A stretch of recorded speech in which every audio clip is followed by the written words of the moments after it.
This is Akashvani. In the program Spotlight, now we bring you a discussion on US presidential election. The participants are Ashok Sajjanhar, former ambassador, and Anubha Rohatgi, anchor.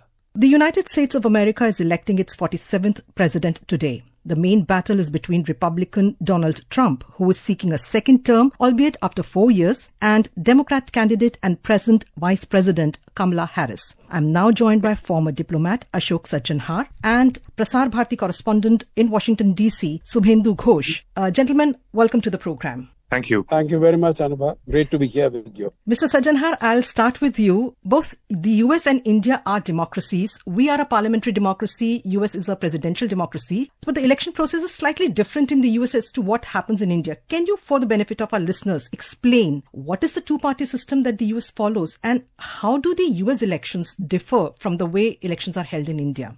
I think that's a very important question to understand and appreciate how the election is being held, particularly as far as the presidential election is concerned. Today, on the 5th of November, that is the first Tuesday of every November, every 2 years, there are elections to the House of Representatives, and every 4 years, there are elections to the President. So, House of Representatives is like Lok Sabha in India, and then there are also elections to the Senate every 2 years. So there are 435 members of the House of Representatives. There are 100 members of the Senate. So both together, it makes 535. And if you add 3 more seats or 3 more vote for Washington, D.C., it makes 538. So here the elections, when the elections in the United States take place for the president, the people are not voting directly for the president. They are voting in fact, for what is called an electoral college.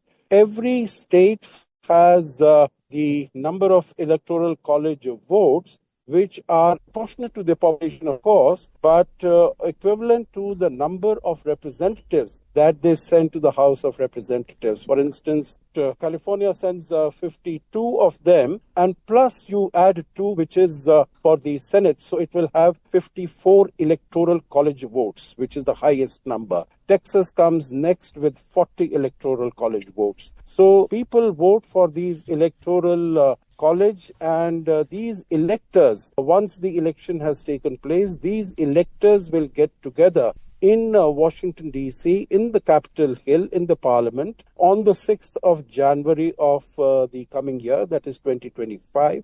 And these electors will then vote for either of the 2 candidates. And the one who is able to get more than half the number of votes, that is 270, that individual is declared the president, that individual is declared the winner, and she or he will then take the oath of office on the 20th. So it is very different to the system that we have in India, which is first past the post. Here, the whole election process, the election is taking place today, but the final outcome, results and implementation will be on the 20th of January of 2025. Subhendu, I'll bring you in here. You are in Washington, D.C., which is the seat of the government. Election process has already started. What is the atmosphere there? Anubha, if I can tell you, we've been traveling across the United States for the past fortnight or so. Here in Washington, D.C., on the election day, the voting has started about a couple of hours back. There is a mix of excitement as well as nervousness and tension. And I say nervousness and tension because the memory of what happened at the U.S. Capitol in 2021 January is very fresh in the minds of people. These elections that we witnessed, the campaigning, the bitterly fought campaigning between Kamala Harris and Donald Trump, making it one of the most polarized elections in recent history in America. And therefore, there are a lot of concerns about the law and order situation, about the manner in which the results will be accepted or not accepted by the 2 principal opponents in these elections. The security measures in that view have been really heightened. Unprecedented security measures. All official buildings from White House to Capitol to the Supreme Court are out of bounds for unauthorized people to even come close by. They've been fenced with steel grills There is patrolling happening by the security forces, by the police, sniper dogs. The National Guard has also been put on alert to avoid any eventuality. Unprecedented security arrangements have also been made at the polling stations.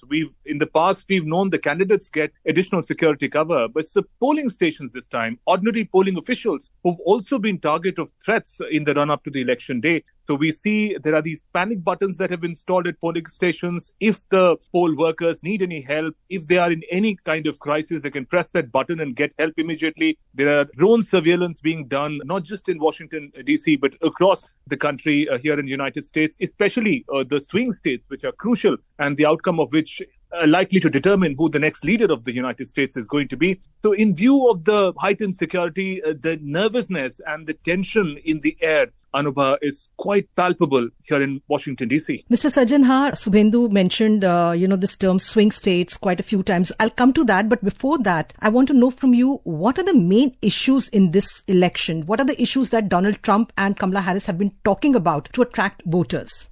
So this is a very important subject, and what Mr. Trump has really been talking about, the first issue right on the top has been immigration. And what he claims, what he charges is that over the last three and a half years, the administration of Joe Biden and Kamala Harris, they have allowed illegal migrants from the southern border from Mexico to come in hordes. So there are more than 20 million. That is what they claim. That is what Mr. Trump charges, that these illegal immigrants have been allowed to come in, and he says our country has been captured. This has been captured by outside forces, and he's promised that when he comes back to power, he is going to deport all the illegal migrants. This is one of the most burning issue that he has brought in front of the people, because they come in, they create law and order issues, the crime rate increases, and of course they take up jobs also which otherwise would go to the American people. The other issue is of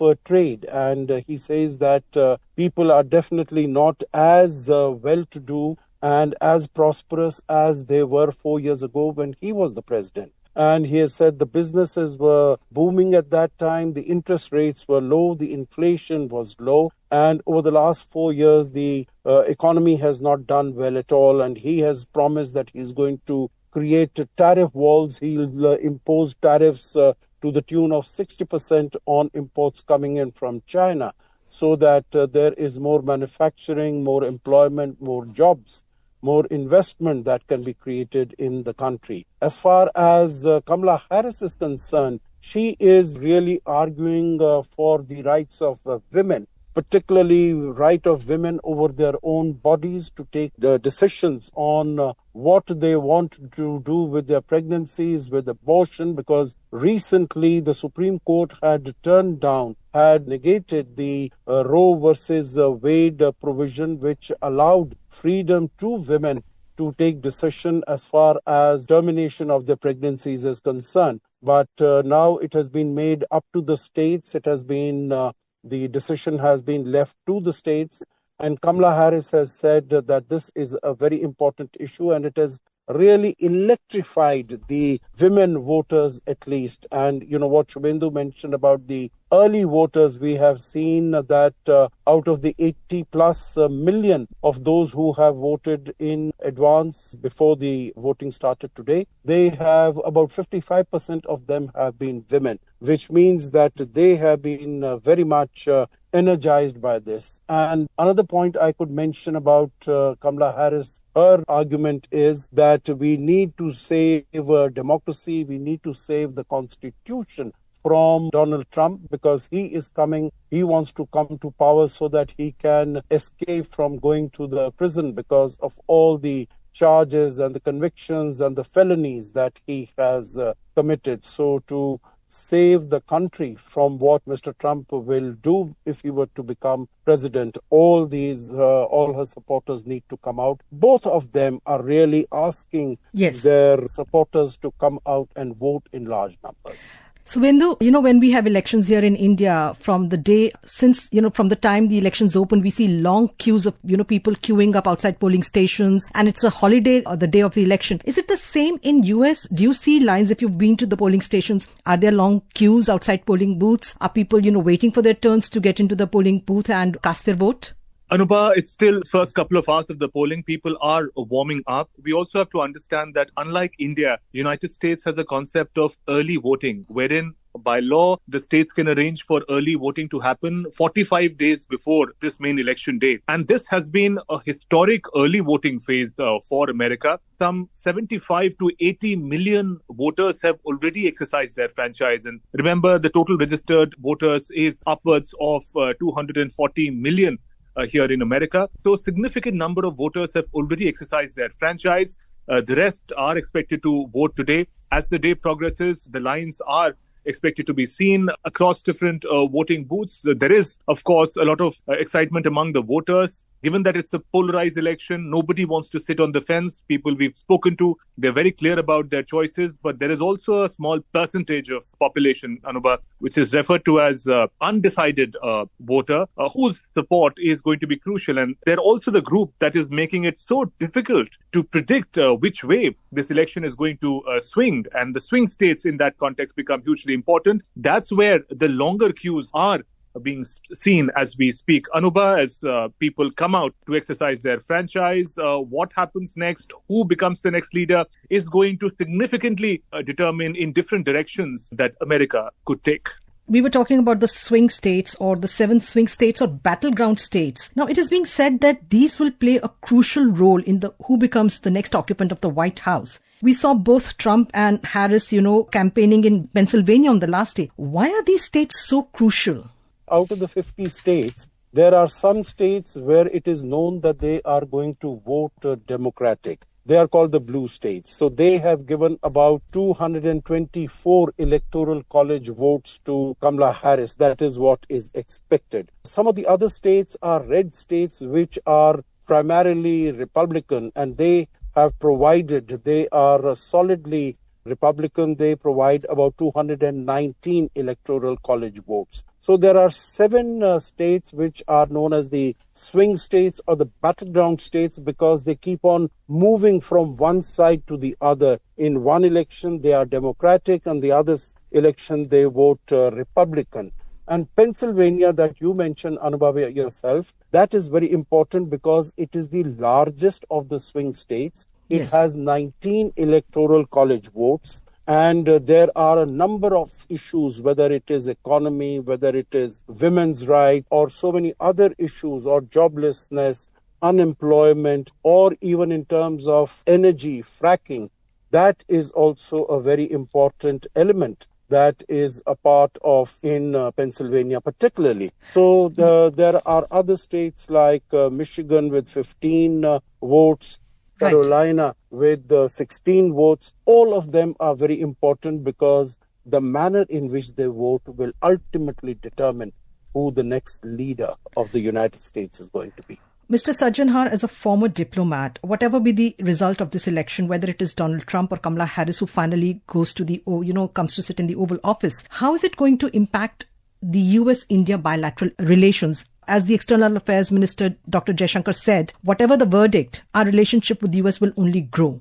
I can only second what External Affairs Minister said because, ultimately it is the prerogative of the American people to choose their president, and India will deal with whatever is the final outcome. That having been said, I will say that there is a bipartisan consensus behind strong relations between India and the United States. And that bipartisan consensus exists in the US as well as in India, particularly in the US, since we are talking about the US presidential election. We've seen over the last 24 years, irrespective of which party has occupied the White House, relations between India and the United States have continued to grow stronger and have continued to expand and deepen. I'm confident that irrespective of whichever party, whichever candidate wins the presidential election today, relations between India and the United States will continue to get stronger. Of course, there are going to be some specificities in terms of the style and substance of the individual candidates, but the overall direction of our relationship will be upwards and will continue to grow. Mr. Sajjanhar, Hindu Ghosh, thank you so much for joining us on the program. Thank you, Anubha. Thank you very much, Anubha. You were listening to a discussion on US presidential election. The participants were Ashok Sajjanhar, former ambassador, and Anubha Rohatgi, anchor. This program was produced and presented by the News Services Division of Akashvani.